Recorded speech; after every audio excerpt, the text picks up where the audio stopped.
Welcome to Tell the Damn Story, the show that explores the many ways to navigate the successes and failures that aspiring and struggling writers face to make your journey that much easier. Hey, Alex Simmons, what is up, baby? How you doing? I'm doing fine. Ladies and gentlemen, welcome to Tell the Damn Story. Where the show talks about creative experiences and the trials and tribulations so that your journey, your creative journey is hopefully smoother. And if you watched last episode, Of course you did. we let Alex Simmons out of the country, and surprisingly, he did not start a world war. Instead, he went to the Fring Festival in Edinburgh, Scotland, and came back full of energy and full of stories. But he also came back with not one, but two interviews. Now, last episode, I lied to you. And for that, No. I hope to be punished. No. You stick puppy. I said that this episode we're going to have both interviews, but it was revealed to me by our esteemed colleague here, my friend and mentor, Alex Simmons. He said there's some length to this stuff. We mean the interviews, relax. And we're going to share one of the interviews with you this episode and let this serve as a teaser for next week because we'll have the other one then. There you go. We got a lot of stuff coming up that you're going to feel really excited about. We have 2 more episodes coming on after that are even more fun or as fun. But today we have to find out what we're going to see because Alex knows and I don't. So Alex, take it over, ladies. Yes, and I'm going to take over and rule. No, actually, so this episode, we're going to be exploring a one-woman show that was created, written, and performed by Kaci Rogers. She's a young actress, African-American actress from Los Angeles. And this piece called I Sell Windows has nothing to do with hardware. It's very much revealing a story about life experiences, both good and bad, and the emotional pains and revelations that her character went through. And Kaci takes us there, not only through this character, but also through some personal experiences that she reflects through this particular piece. So it's called, again, I Sell Windows. The interview is going to be with Kaci, but also we're including her director, Jaquita, please, I hope I did that correctly, and one of the producers of the piece, Chelsea.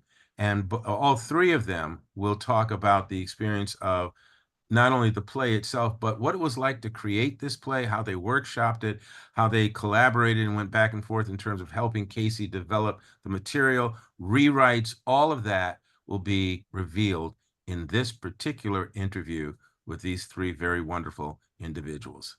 So we're going to get to see how they tell their damn story.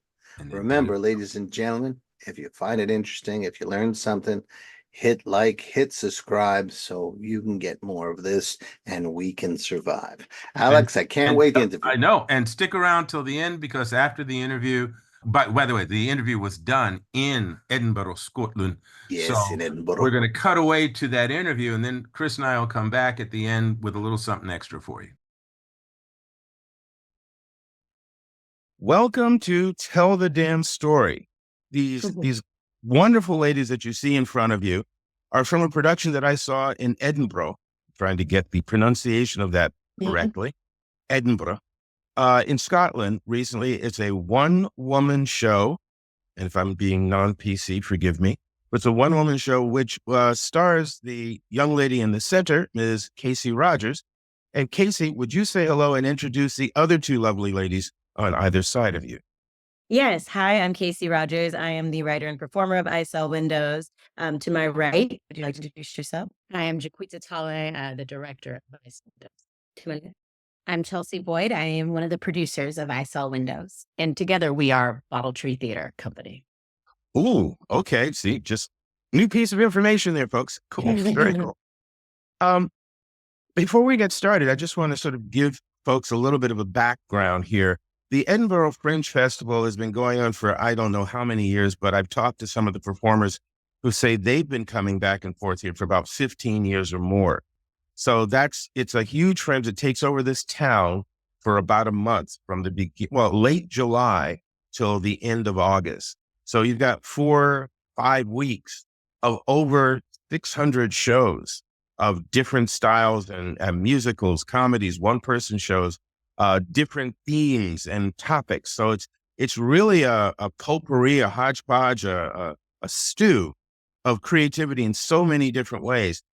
The one-person show to me is probably one of the toughest ones, I think, because the light is on you constantly.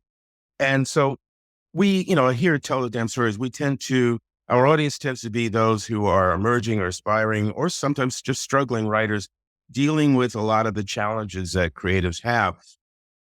As I understand it, I Sell Windows, which is the name of your production, your piece, you wrote, Tracy, I'm Kaci? I'm sorry, that's wrong. Tracy, where'd that come from? I'll cut that out later and they'll never know I made that mistake. No. That's Kaci, okay. you wrote Yes. that? Yes, I did write I Sell Windows. It was I wrote it, but in development with Jaquita. I asked Jaquita to come along very early in the process. And throughout my writing, I would send her drafts and she would give me notes and I'd send her a new draft and then I'd throw the whole thing away and I'd start all over again. And we did that for about 9 months until we came to a place where we felt like we could start at least workshopping it. Why? Why did I write it? Yep. I Where was did it come from? okay, so I'd always wanted to write a solo show, but it's one of those things that you can kind of continuously kick down the bucket because it's a very hard thing to do. I don't think that anybody knows how to do it until you do it. And then I got anonymously nominated for a fellowship where if I received the fellowship, then I would be selected to write a solo show. So I said, I've always wanted to do it. So I would be, it would be counterintuitive for me to not give myself the opportunity, even though I was terrified. And so I threw my hat in the ring and then I got it. And then I was like, okay, now I have to write a solo show. And then my approach was I knew I wanted to write all the things that I found terrifying, all the things I felt I could never say in front of an audience full of people. Theater has so long been like my sanctuary in a way, in a place where I can express myself, but it's always been through someone else's words or this character. And so to me that there's still an element of hiding in that. Mm. I was very interested in what would happen if I really truly no longer hid. And so I chose to write all the things that I found horrifying. And I knew if I was going to do that, I needed a partner who I could trust both artistically and personally. And Jaquita and I had worked on 3 different productions together, just completely independent of one another, just got cast in the same thing. So we had developed a wonderful artistic relationship and a trust. Like, this is my sister. And so and she's a visionary as well. And I knew that there could be no better person to kind of hold my hand along this very scary journey. And so, yeah, that's how it started. And yeah, here we are. Had you written anything before this? Yes. I have a full-length play as well that I had written during the pandemic. And then for years, though, I'd kind of been like a secret writer. Like I would write things. We also had a play that we were all developing together. So we would give each other prompts and we'd come back with pieces that we had written to kind of develop this project that we were all working on. So there was a lot of writing happening around that same time. But none of my writing was public yet, really, up until I Sell Windows. I think that's true. Did any Auntie Jimmy. Oh, was that first? Yeah, Okay. that counts. Yes. So there was Oh, one what other thing. count? Yep. Can you tell me that? When we were doing the play that we were developing together in conjunction with some other colleagues of ours, a prompt came up for Kaci to imagine an Aunt Jemima character, kind of giving her Mm. story. This is when they were pulling Aunt Jemima off of the shelves, 2020, and some of her descendants were like, "Well, we can't just erase her." So we kind of posed that idea back to Kaci, like, what if you spoke to this erasure from her point of view? Just like let's no, I'm sorry, I didn't mean to cut you off, but I just want to say, just for the sake of those who may have no idea of who Aunt Jemima is or was, could you elaborate on that a bit? Kaci. The Pearl Milling Company used Aunt Jemima as a character. She was very much along the lines of a mammy trope, who was created to sell their pancakes and syrups and things like that. And it's obviously very problematic because that trope is very racist, as like the Black woman caretaker that was depicted in all of these old films and things like that. However, there was a real woman, an actor, who was paid to travel and do events and kind of take on the Aunt Jemima moniker. And it's her family who was like, well, you can't, our descendant spent her life, portraying this character and created a legacy for us and was invited into your homes. There's a real human behind this trope that was created. So while problematic, it's not black or white. It's a little bit of gray because there's a human life that's involved in it. So the prompt was to write a piece that spoke to all of the complexities of that situation. That's really marvelous. I won't talk on this too much, but I'll just simply say that you've probably heard of, and maybe some of the listeners have heard of characters from the old radio show, Amos and Andy. And those were Black stereotypes, which were actually, the characters were actually played by white men who, when they went on film, did it in blackface. And subsequently, this went on for a number of years as this extremely popular radio show. They did do a film. Oh, I cringe even when I think about watching it, and I have seen it. They did a film. And okay, so it was easy to, once, let's just say society became a little less tolerant of that stopped. But what they did in the 1950s was they created a TV series of Amos and Andy with all Black actors. Okay, so we're now getting the work, we're getting exposure, and within the series, any lawyer, accountant, barber, police officer is Black. So, we have different jobs, we have a different place in society. But again, because of the stereotypical lead characters and some of the things that were going on in the show, it had to be canceled. So it's like, how do you react to that? On the one hand, it's this, but on the other side, it was giving folks a different look at who we might be or are or could be, but no. So I kind of get that. What happened with that show that you did? It was a short piece, and it ended up being selected. I was selected as one of the community storytellers for Center Theater Group. It's a theater in Los Angeles. And what they were doing during that time, because it was the pandemic, is that they were selecting storytellers to write short pieces, film them, and so then they would be hosted on their website for people's viewing pleasures if they wanted to watch a short play. So that is, I believe, still up on their website for the Center Theater Group Community Storytellers page. Maybe you can, at the end of this, give us the link. Yeah, and then I'll put that out there as well. Let's get back to I Sell Windows. So you took the dive, you took a high dive. It wasn't just off the edge of the pool. You took a high dive and decided to, with the collaboration and support of the two people. Well, actually, you've only mentioned one now. Where did the producer come into this? Yes. So our producer, once we knew that we had it in a place where we would start putting it up, I believe Chelsea was the first person to find we did a one night only production of it. After I workshopped it as a part of the fellowship, that workshop happened in New York. Then my producer got to work on finding opportunities for the play. And in that, do you want to tell them what you did? I can speak for you. Don't worry. You can just sit there and smile. So Jaquita actually brought to our attention, an opportunity that was available at one of the local theaters in Los Angeles for a co-production. We applied for that. We didn't get that, but they were doing a theater and poetry festival and asked us if we'd like to participate. And so for us, we felt like this was a really good opportunity to put the show up one night only, but be really selective about who we invited as our audience to come see it, and make sure that other theater makers around Los Angeles were there and could kind of see what we had been working on, what Kaci had written.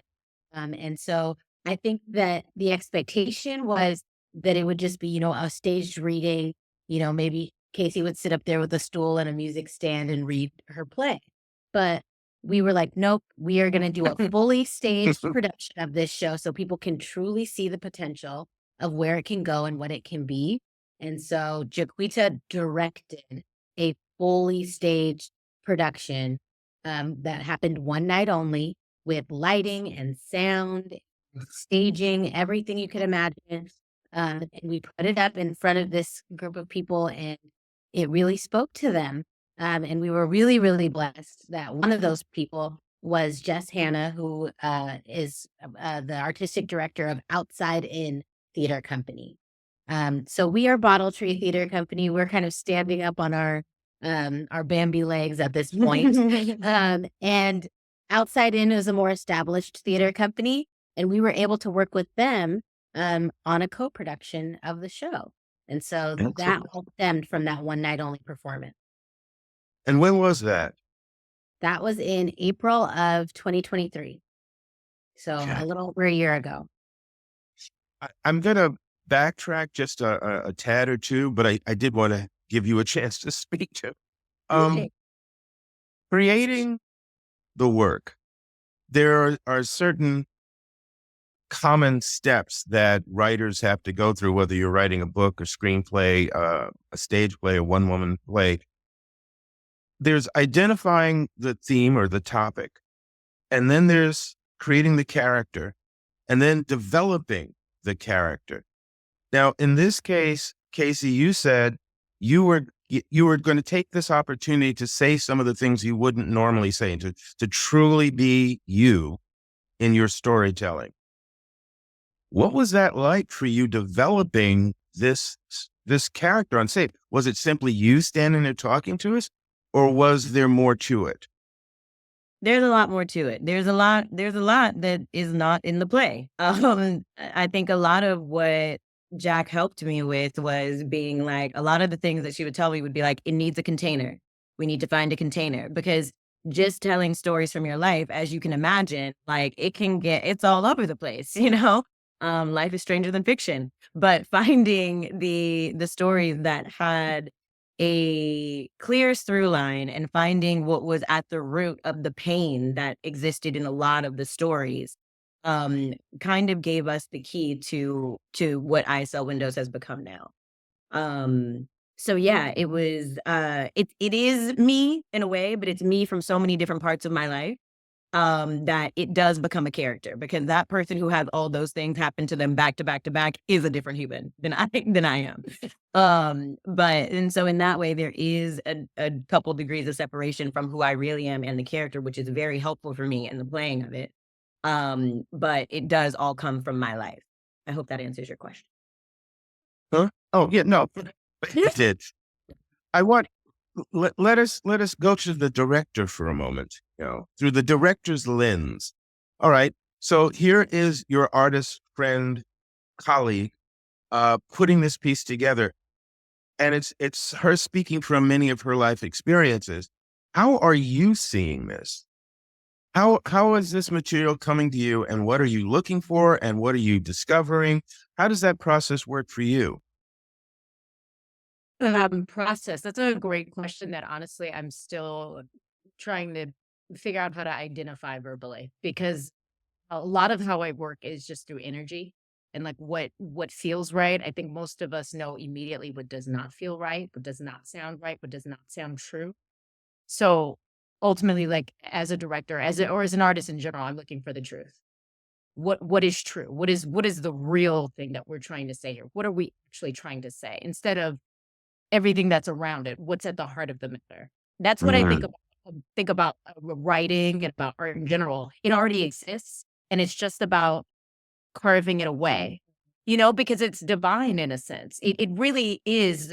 That's why they call it divine inspiration. It already exists right there. And it's just about us being as clever as we can and using all of our tools to try to carve away at all of the stuff that's inconsequential and getting to like that beautiful gem. So in working with Kaci, she already is a gem. She's a wildly talented writer, gifted as an actor. She is such a gift. She's so generous. So working with her, I can say, and because we do have that shorthand, I can deliver her almost anything that she'll accept with grace. I can say anything. I'm like, Kaci, what if we tried it like this? Something that doesn't even make sense to me necessarily, but it's just the feeling I have. I'm like, well, what if it's this way? And she's like, okay. And I'm like, does that That's make sense? right. She's like, I don't know. She's like, I'm thinking about it. I'll figure it out. And she does. I don't know if that answered your question, but that's what the process has been for me. It's definitely about our shorthand and the energy and what's really at the heart of what I Sell Windows. It's a piece about self-discovery and a journey through the shadow self, and the acceptance of that and the integration of shadow self. Ultimately, that's what I think it's about for me. And I think that's a really relatable story. So that I don't know, for both of us, I think we all kind of in varying degrees can relate to it and illuminate it. I feel like you should prepare a syllabus to be ready to teach. Yeah. Yeah. Yes, it does answer my question for me. And what I'm going to ask is a question that I think some of the listeners might have in their head. Well, how the heck do you define truth? How do you identify it? How do you know? I know we're talking about sometimes gut reactions, but what if you don't trust your gut? What if you're still, kind of new to this and it's scary, or what? How do you do that? Or how do either one of you three do that? Go ahead. No, you Well, first, please. I think that's something that we actually talk about quite a bit. Is there's always kind of that fear of like, I'm gonna share something. I'm gonna share my truth, but is it something that necessarily like needs to be shared? Is it important that it be shared? Do other people need to be part of this? This moment, does it need to be a piece of theater? Mhm. And I think like for us, I think it is really important that we do have that shorthand and that honesty with one another, because I think that either Jaquita or myself had heard Kaci's play and been like, okay, that's nice. That would have been the end of that. Like, good job, Kaci, you wrote that. Good job. Yeah. You did it. You did it. Nobody else needs to hear that. But but that's not what happened is that we heard it, we read it, and it spoke to us in such a way that we felt like this can be, more than what we even are imagining right now. This can go somewhere. This can touch people. I know for me personally, like as Kaci's friend, yes, I want to hear her stories. I want to hear what's in her heart. But at the same time, when she was telling those stories, it was touching things that are in my heart that I haven't been able to put words to. And it felt healing for me just as a person. So Mhm. the opportunity to be in a position to, make that happen for others, put us in a position to give that gift to other people felt really, really important, and it felt urgent. And so following those feelings when you're like, you know what, it is a gut thing. This feels like something that the world needs to see, that other people need to see, whatever kind of people they are, especially Black women for us. But, we're surprised every day by the people who relate to this and the parts of it that they relate to. And I think that that is really worthwhile of a pursuit. And I'm glad that we're able to do it. Wow, And Yeah, it is and scary. speaking to the fear factor, it is scary. Telling the truth is scary.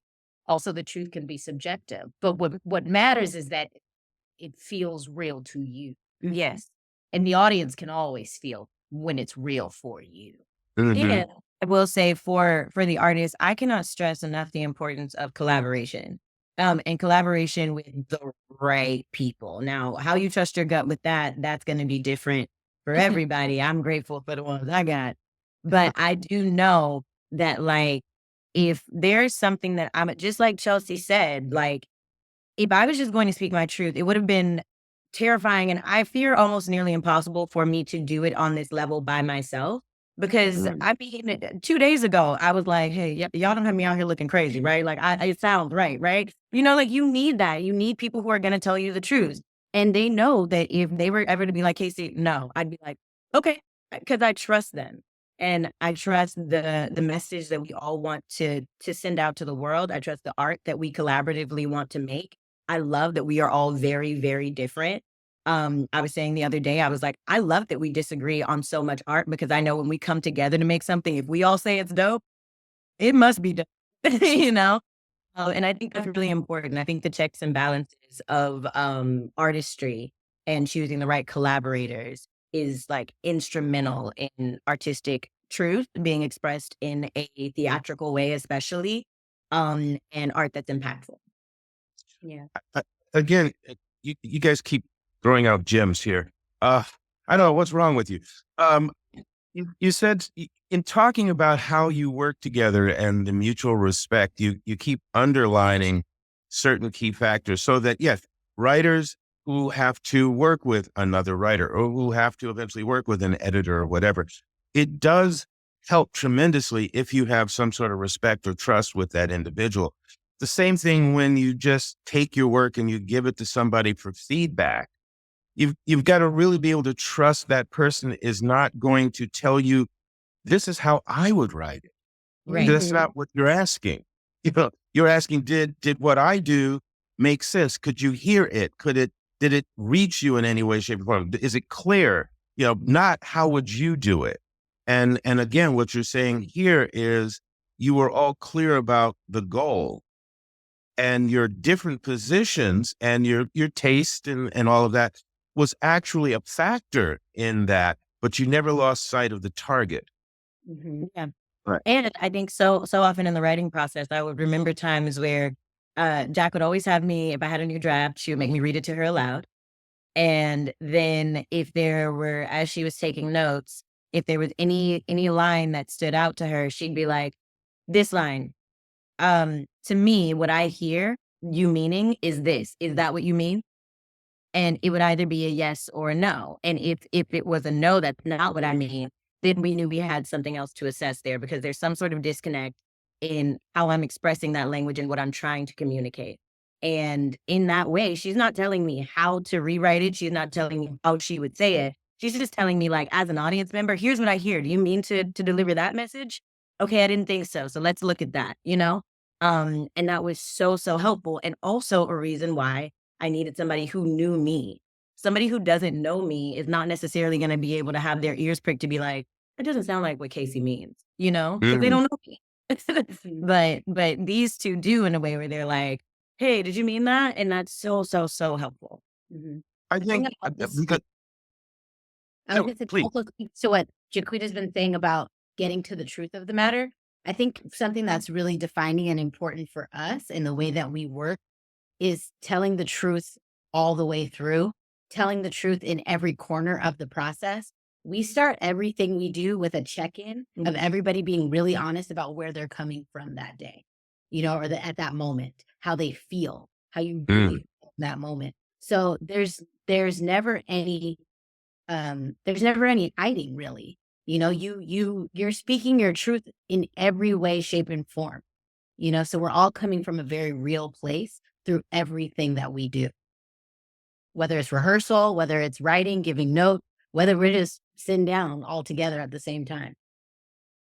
Well, you folks are really talking some serious respect and professionalism, as well as, you know, whatever other joy you might be experiencing. You have a script. How many drafts would you say you went through?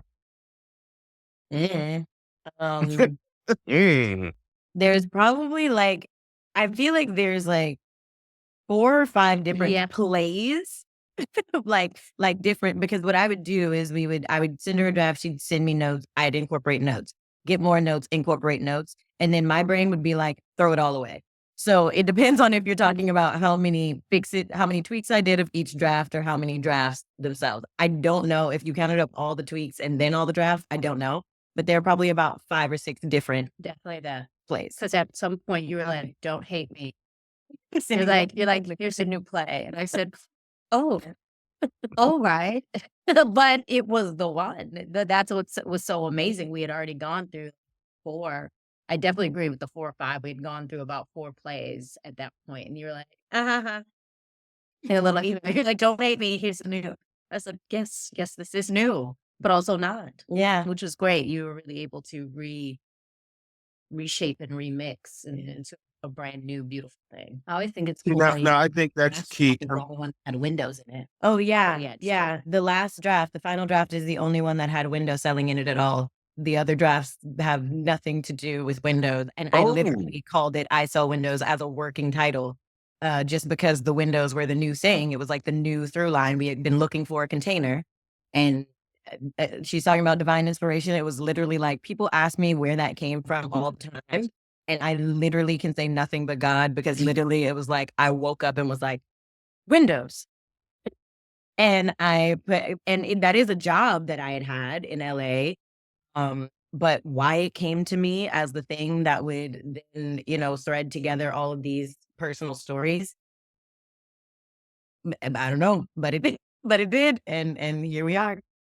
can I speak as an audience member for a second? Okay. I felt like we were looking in on you. Everything that happened was a peek into some portion of your life, which was on display. Mhm. So in a way, the metaphor of windows does work on that level. I mean, at least again, my impression, my reaction as I was seeing this piece. And then when you, and folks, you should see the play. When you would step behind the counter, as it were, at those moments to give the spiel, the window selling spiel to a customer, there were moments of things that you were saying to the customer to get them to sort of beat down or get them to look away from the no, why I can't, why I shouldn't do this, why I can't afford to do this. Some of your phrasing was applicable to just life moments. Mhm. Why I shouldn't do this relationship, why I shouldn't make this move, why I shouldn't counter that, what's holding me back. These were a lot of references that connected very seamlessly for me, again, as an audience member. So I think the 5 various drafts of a play, the play, and however many tweaks went on in there, it's the reason I asked the question was because, again, sometimes you get that from writers. They go, well, how many drafts should I do? Or how many have I done? Or maybe it's just throw the whole thing out and write a completely different play. And that's actually not what you did. You wrote a variation, maybe a better version of the theme that you were exploring. And I think that's key because you saw it through. From beginning to end, you saw it through. Did that affect you in any particular way when you reached that point where you go, this is it? Did you feel any which way? Yeah, I was so happy to finally find when I tell you the number of times she was like, it still needs a container. And that is so, and she was right. And I knew she was right. But when you just don't have it and you don't know what it could even be, there is such a feeling of exhale when you found it, but the work wasn't done though. Like, I mean, even in the first version of I Saw Windows, I remember her being like, you're missing one. We need one more.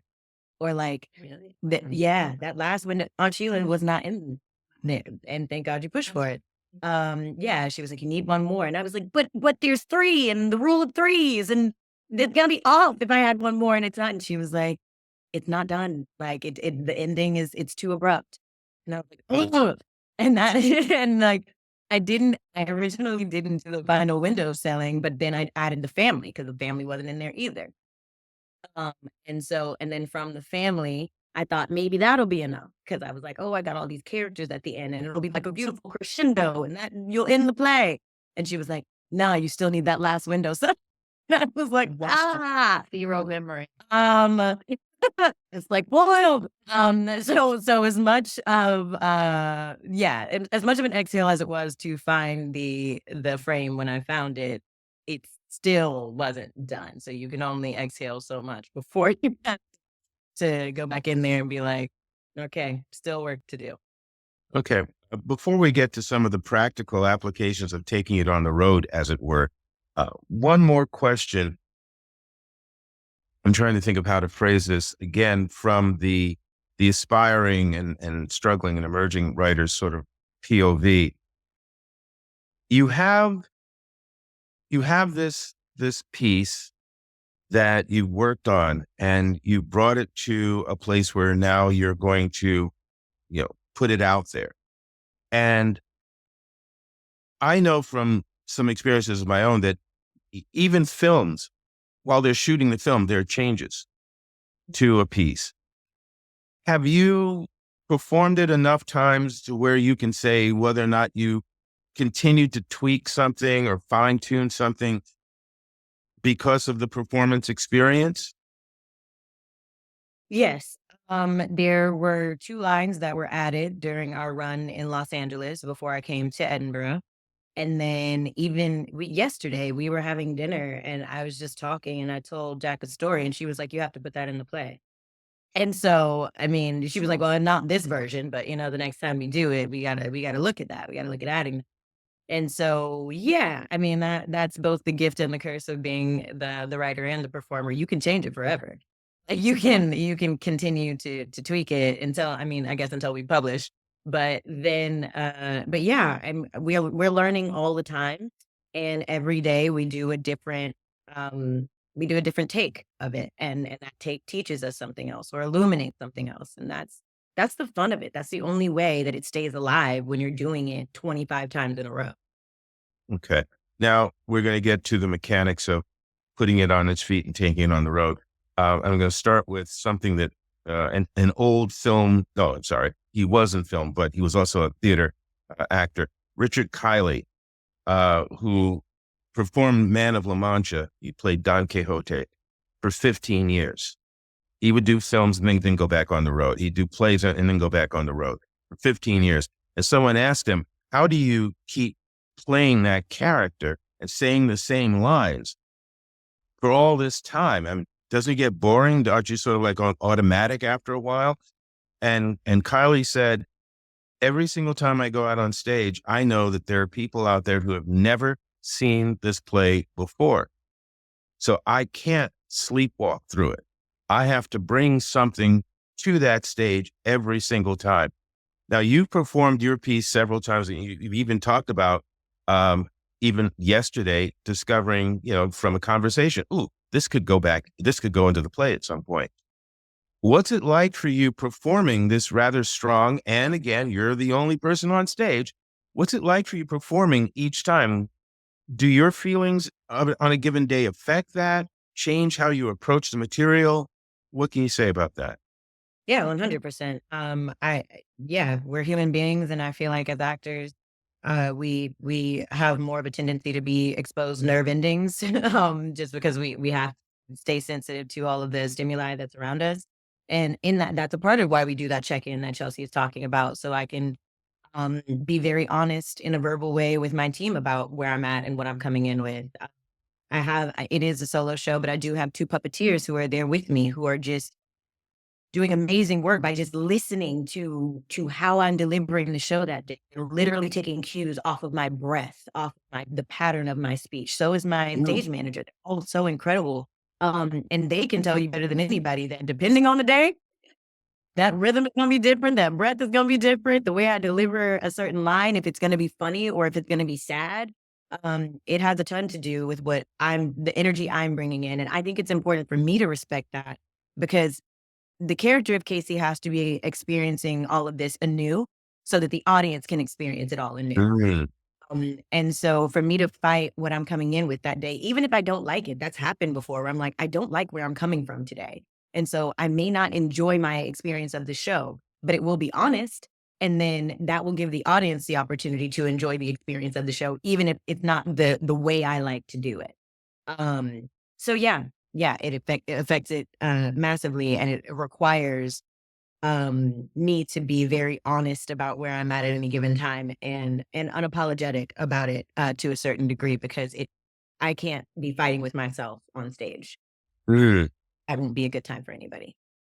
And how do the others of the team feel about that? Well, the two of us have seen the show more than anybody, Mhm. because we've seen it from the beginning, and like up until like yesterday, I was still laughing and I was still feeling, I was still, and I'm gonna watch it again today, and I'm probably still gonna laugh, and I'm still gonna feel and get teary eyed at certain points, and it might be different points each time. So it's been really, for me, it's been a real privilege to be able to watch Kaci as an actor, um, and also to watch the team that she's talking about. The puppeteers are behind a screen. And our stage manager, Ariel, is calling all the lighting and sound cues. And she's not just pressing buttons, she's going off of the feel of the show, Mm. how it feels, the rhythm of the show. So they are creating this whole dance together every single time.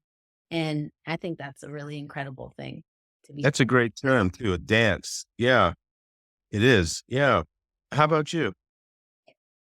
We are still keeping it fresh. I'll say that.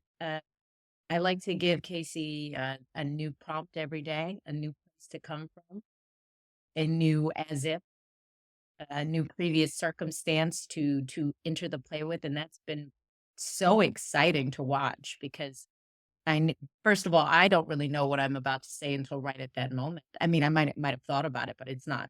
I don't have it until I'm like standing right in front of her. I'm like, okay, this is what it is today.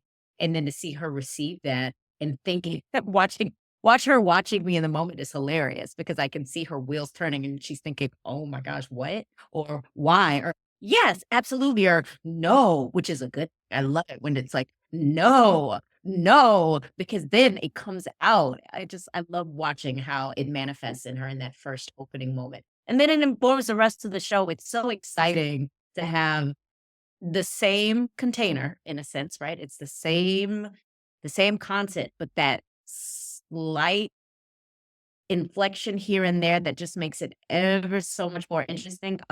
It's such a delight. I love watching it. I have to ask, can you give us an example of a previous prompt that you gave her? Sure.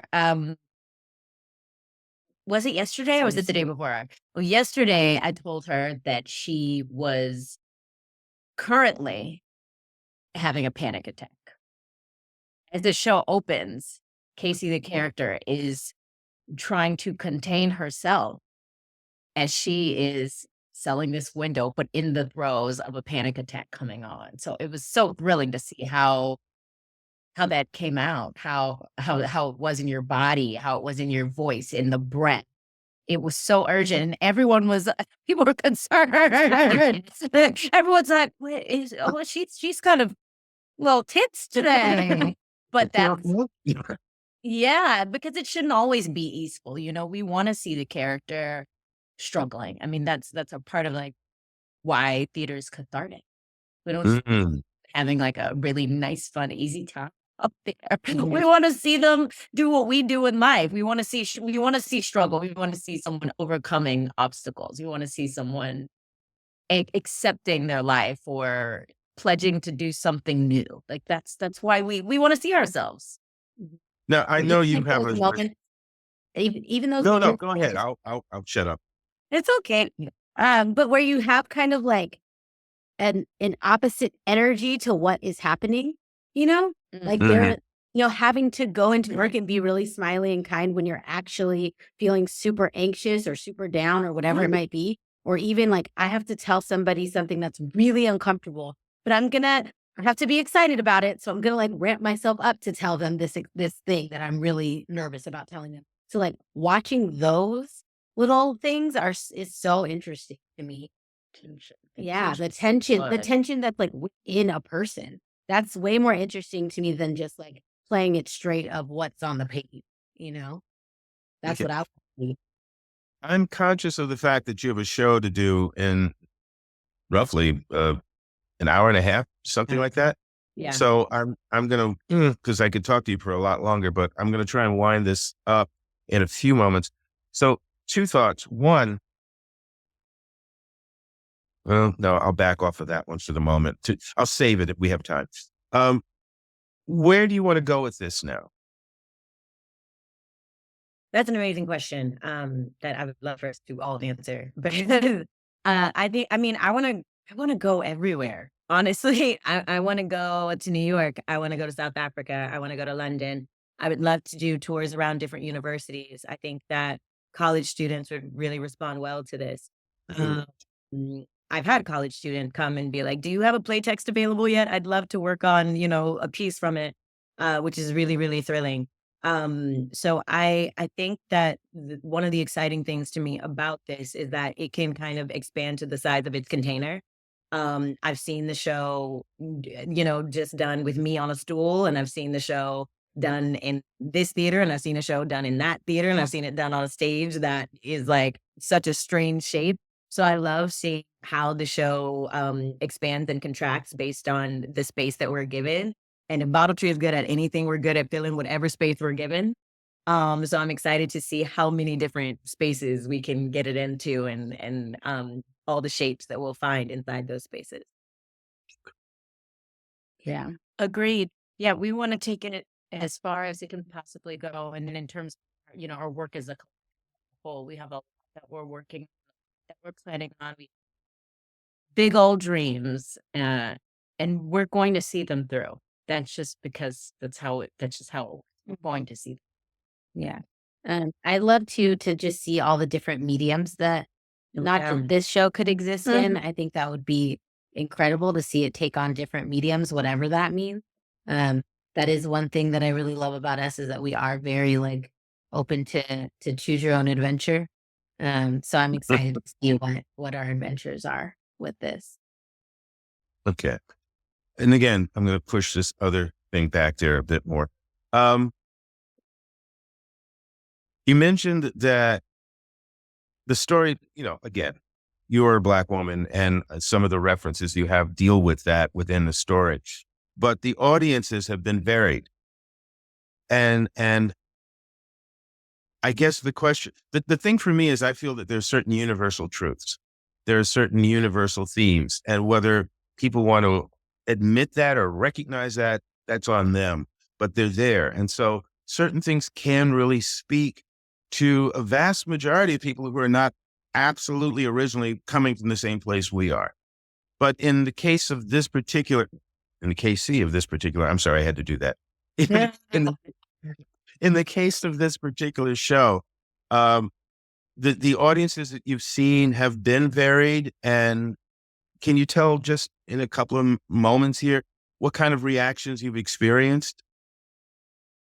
Oh my goodness, y'all might be better to answer this question than me. I feel like I've been overwhelmed by the positivity and the depth of the audience responses to the show, both here and in LA. Um, I think one of my favorite things is that if you talk to three people at the end of the show, they will tell you that the show is about three different things. Somebody will say it's about relationships, somebody will say it's about grief, somebody will say it's about following your dreams, somebody will say something else.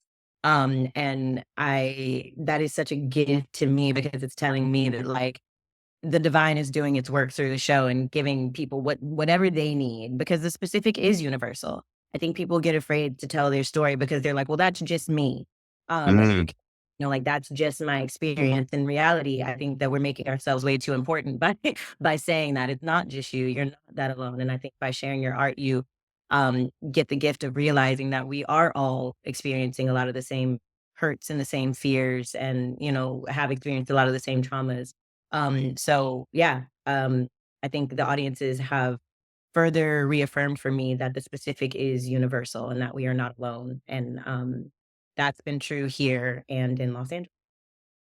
Yeah, my favorite game to play is always because I always sit in the back watching the show. I like to like kind of latch on to one audience member that I think is like may not enjoy the show for some whatever reason, whatever like I put on them that day. Like, they might just have a sour face that day. And I'm like, oh, they're not gonna like this. Let me see what they react to. And probably 99.9% of the time, I am pleasantly surprised by somebody being really affected or moved by the show. Or when they stand up and we say, oh, thanks for coming. They say, no, thank you. that was great. I loved that. Or, and they want to talk to Kaci, or they want to talk to Jaquita or myself and, tell us about their experience with the show or watching the little moments. I watched a gentleman the other day who did not crack not one smile the whole time that he was in our presence. But while he was watching the show, I just watched his shoulders go. And that was one of my favorite things, because you just never know what people are going to latch onto or what they'll, what will speak to them. Mhm. I think one thing that we always say as Bottle Tree is no sorries. And part of that is telling stories unapologetically. So no matter what, as long as we are telling the truth, we're going to share the story with our audiences.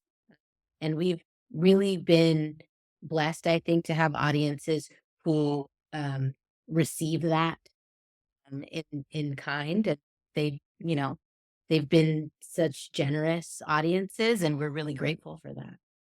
Excellent. Oh, I was, yeah.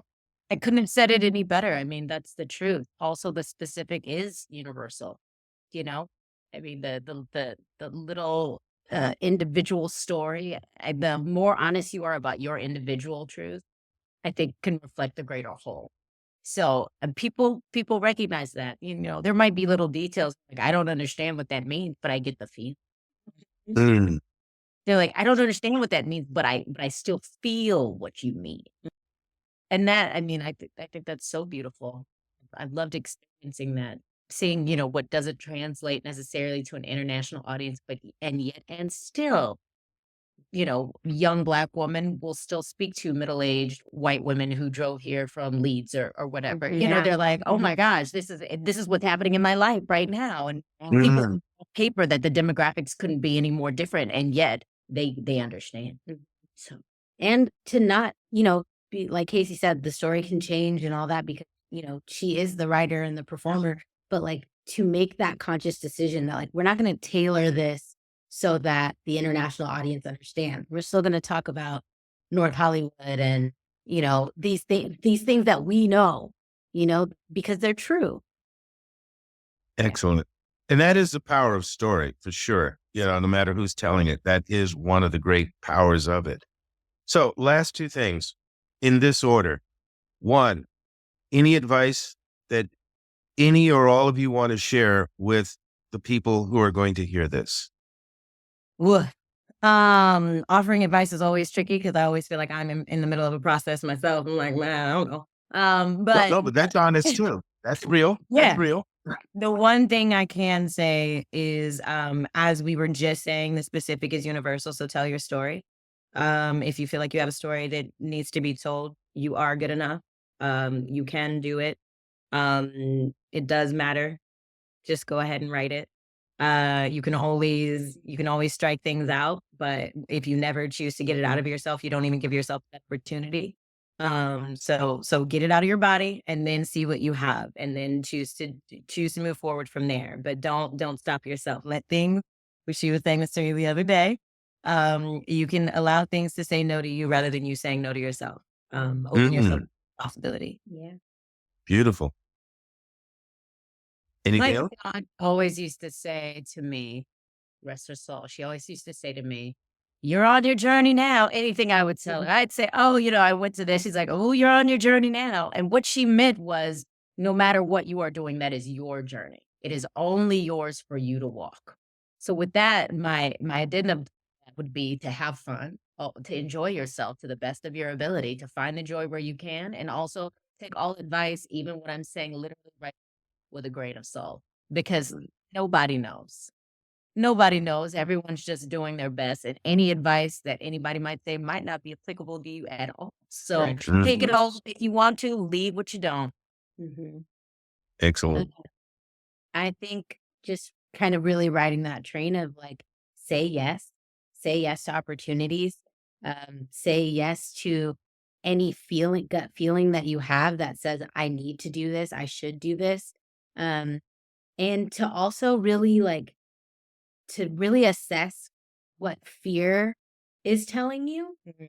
Are you afraid because it feels bad and icky and wrong, or are you afraid because it's new, or that will make you feel more vulnerable, or that there's something that you don't know? Are you afraid of the unknown? So really like taking that into account when you're making these decisions, but leaning towards saying yes to things that will expand you and your world, no matter if you just write something down and show one person, it counts. Like that all counts, but don't be afraid to write it just because you're afraid. Don't not write it because you're afraid. Excuse me. Don't not write it because you're afraid. Be afraid and do it anyway. Yeah. Do it scared. Yeah. Do it scared. It's okay. As my co-host Chris often says, walk into the fear. All right. Well, then the last thing, although I have more, but the last thing I'll ask of you is, where can people find out more about you, about the production, about anything that you want them to know more about? Definitely follow us on Instagram at I Sell Windows Play. And I Sell Windows Play. We have a link in our bio there that links you to all of our website, the Bottle Tree website, which is bottletreetheater.com. And you can buy merch there. You can look up things about the play, all that kind of stuff. You can find out more about our partners at Outside In, all that stuff. But I would love to encourage people to start with our Instagram at I Sell Windows Play, and then follow the link in our bio. Excellent. Anything else you want to say? Oh, we're on. If you're seeing this before Sunday at 4 p.m. in Edinburgh, come see us at George Square Studios, Studio 4 at 4 p.m. every day until Sunday's our last show. And then for that matter, do you know where you're going after this? We're taking some time off. We're going home to Los Angeles. Yeah, we're taking a little respite, and we'll see what's coming. So if you follow I Sell Windows Play, you'll hear very shortly. Okay, then that's it. Wonderful. Thank you. Thank you. Thank you. Let me say that one more time. Thank you.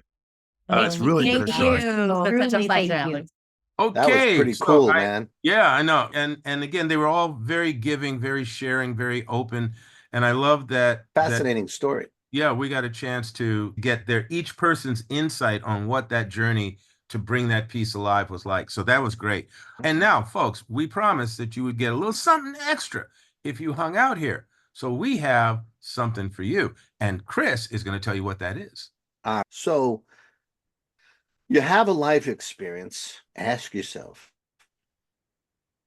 how can I use this? That's your first step into telling your own damn story.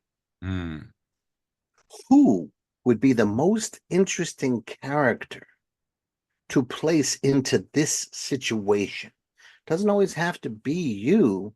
Maybe it's someone of another gender, someone of another time, someone of a completely, different person than you are. Alex writes about blackjack all the time. He's not from the 1930s anymore. And he doesn't run around with big guns around the world saving things, right? So who, right? Where would the story go? Does it go towards horror? Does it go towards mystery? Does it go towards romance? Is it a slice of life? You start thinking in that way. When would be the best time to tell this story? And that's a twofold thing. One, what era? Is it the 1970s or the 2020s? Is it when your character is a child, a teenager, in their 20s, in their 30s, 40s, 50s? Any of those ages will alter the story. So play. And then why? This is my biggest question for me. Why would that character keep going?